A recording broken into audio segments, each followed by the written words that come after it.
Ngayon ay may ikukwento akong alamat. Kailangan niyong makinig ng maigi mga bata sapagkat pagkatapos ng aking kwento ay magtatanong ako, maliwanag ba? Ang babasahin kong alamat ay ang alamat ng mais. Noong unang panahon, may batang babae na nagngangalang Maya. Nakatira siya kasama ang kanyang ina sa maliit na kubo malapit sa bukid. Mahilig siyang maglakad sa palayan at maglaro sa ilalim ng araw. Mahirap ang buhay nila. Madalas kulang ang pagkain, ngunit masipag at mabait si Maya. Araw-araw, tinutulungan niya ang kanyang ina sa bukid. Isang araw, nagkasakit ang kanyang ina. "Anak, mag-iingat ka rin." Mahina nitong sabi. "Huwag kang mag-alala, inay. Gagawin ko ang lahat para gumaling ka," tugon ni Maya. Lumuhod si Maya at taimtim na nananalangin. "Sana ay may dumating na tulong para sa amin," bulong niya. Biglang lumitaw ang isang matandang babae at ngumiti. "Bata, nakita ko ang kabutihan ng puso mo. May regalong darating para sa iyo," sabi niya. Iniabot ng matanda ang isang kumikislap na butil. Itanim mo ito at alagaan mo ito," paliwanag niya. Agad na itinanim ni Maya ang butil at araw-araw itong diniligad. "Magtatagumpay tayo, inay," bulong niya. Lumaki ang halaman at naglabas ng makikinang na gintong bunga. Namangha si Maya sa tanim. Inani ni Maya ang mais at niluto para sa kanyang ina.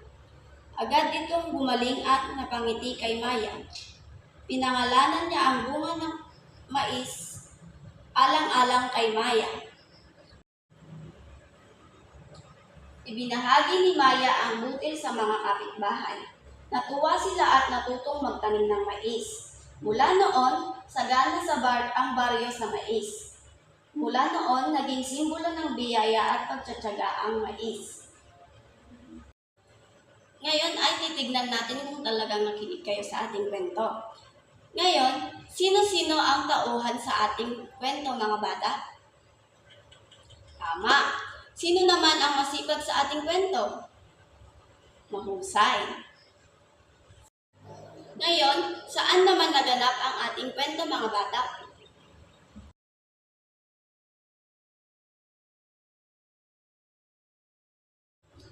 Ano ang ginawa ni Maya sa ating kwento, mga bata? Tama. Ngayon, ano naman ang pinagdasal nito? Mahusay. Ano ang biglang lumitaw sa harap ni Maya? Tama. Tunay ngang nakinig kayo sa ating kwento. Ano ang natutunan nating aral sa kwentong aking binasa?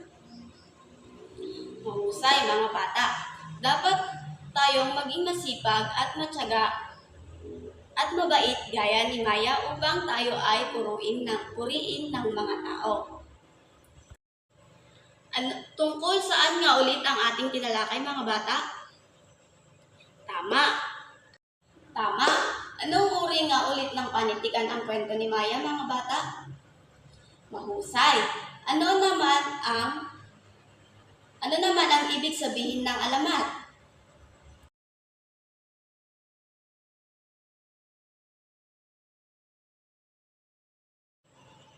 Mahusay, mga bata. Tunay nga nakinig kayo sa ating talakayan kanina. Ngayon ay dumako na tayo sa ating sa ating pangkatang gawain. Ngayon naman ay magkakaroon ulit tayo ng pangkatang gawain. Kayo ay igugrupo ko sa dalawang grupo. Para mas mabilis, gamitin na lang natin ang grupo ninyo kanina. Ngayon, ang gagawin ninyo dito sa ating pangkatang gawain ay idudula ng group 1 ang alamat ng mais at sa group 2 naman ay iguguhit nila ang mais at si Maya at kanya nilang ipapaliwanag ito sa harapan. Bibigyan ko lamang kayo ng 5 minuto upang gawin ang inyong mga aktibidad at upang mag-usap-usap. Maliwanag ba, mga bata?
dumako na tayo sa maikling pagsusulit.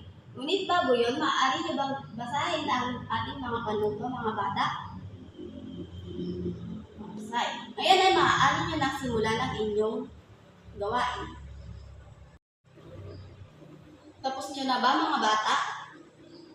Kung ganon, ang proseso ng pagbasa ay ipagitna ang inyong mga papel at ang mga nasa gitna ay ipaharap ito na aking kukunin. Bago tayo umuwi, inyo munang kopyahin ang inyong takdang aralin. Pakilabas nga ang inyong kwaderno, mga bata. Pero bago yon, basahin muna natin ang ating panudong.